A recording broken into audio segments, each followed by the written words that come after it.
ভাই একটু তাড়াতাড়ি ওষুধগুলো রেডি করেন, আমার যেতে হবে তো। ভাইয়া এই ওষুধগুলো একটু দেন তো। আপা এই যে আপনার ওষুধ। ভাইয়া টাকা। 450 টাকা।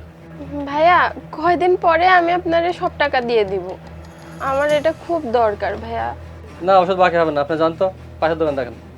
ভাইয়া আপনি ওষুধটা দিয়ে দিন, আমি পে করতেছি। ভাইয়া আপনার সাথে আমার কোনোদিন দেখা হলে আমি টাকাটা দিয়ে দিব।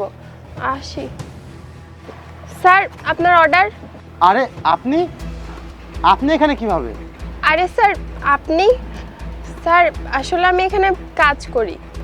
স্যার আমি আপনার কিভাবে শুকরিয়া আদায় করব বুঝতে পারছি না। আসলে স্যার ওই দিন আমি খুব প্রবলেমের ভিতরে ছিলাম, তাই আপনাকে মন থেকে থ্যাংক ইউ বলতে পারিনি। আমি আপনার কাছে অনেক ঋণী স্যার, আমাকে মাফ করবেন। এই যে আপনার টাকাটা। আরে না, কোনো সমস্যা নাই, এই টাকার কোনো দরকার নাই। এই টাকাটা তুমি তোমার কাছে রাখো। তোমার উপকার আমি না করলে আমি যে অকৃতজ্ঞ থাকতাম। কিরকম উপকার স্যার? আমি বলছি। ভাইয়া যাবেন? হ্যাঁ ভাই, কোথায় যাবেন? আমার এসএসসি পরীক্ষা তো, সামনে হাই স্কুলে যাবো, একটু নিয়ে যাবেন? ও আচ্ছা, উঠুন। কিন্তু ভাইয়া আমি যে মানি ব্যাগটা আনতে ভুলে গেছি, এখন কি করি? ও মানিব্যাগ ভুলে গেছেন, সমস্যা নাই। এই দেখুন, আমার বোনও এসএসসি পরীক্ষার্থী, ওরও আজকে পরীক্ষা আছে, সমস্যা নেই, আপনি উঠেন। ও যদি আমার বোন হয় তাহলে তো আপনি আমার ভাইয়ের মতোই হচ্ছেন, সমস্যা নেই, উঠুন। থ্যাংক ইউ ভাই, থ্যাংক ইউ। আচ্ছা। সেদিন যদি তোমার ভাইয়া আমাকে হেল্প না করতো তাহলে তো আমি এসএসসি পরীক্ষা দিতেই পারতাম না। তবে আমি এটা বুঝতে পারলাম না, তোমার ভাইয়া তো বলেছিল তুমি এসএসসি পরীক্ষার্থী, তাহলে তুমি এখন এই কাজ করছো কেন? পড়াশোনা করছো না? স্যার আমি তো পরীক্ষা দিয়েছিলাম, আমার রেজাল্টও অনেক ভালো হয়েছিল, আমি পাসও করেছিলাম।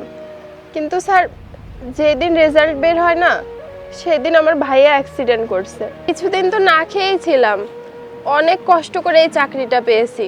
আহারে, তোমার ভাইয়ার সাথে তো অনেক খারাপ ঘটনা ঘটে গিয়েছে।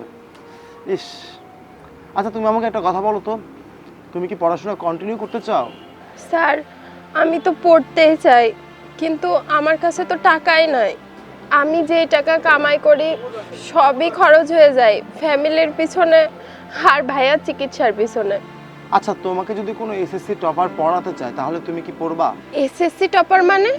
মানে আমি একজন এসএসসি টপার, আমি তোমাকে ফ্রিতে পড়াবো, প্রয়োজনে কোচিংয়েও অ্যাডমিট করে দিব, কোনো সমস্যা নেই। আর তোমার ভাইয়ার যত চিকিৎসার খরচ আছে সব কিছু আমি নিজেই বহন করব, কারণ তোমার ভাইয়ার অনেক বড় স্বপ্ন যাতে তুমি এসএসসি পরীক্ষায় ভালো রেজাল্ট করো, টপার হও। আর তোমার ভাইয়ের স্বপ্ন মানে তো আমারও স্বপ্ন, আমি তো তোমার ভাই, তাই না? তুমি রাজি কিনা সেটা বলো। হ্যাঁ স্যার আমি রাজি। কালকে 9টার সময়। আর হ্যাঁ, এইখানে কিন্তু চাকরি করা যাবে না। জি স্যার, থ্যাংক ইউ।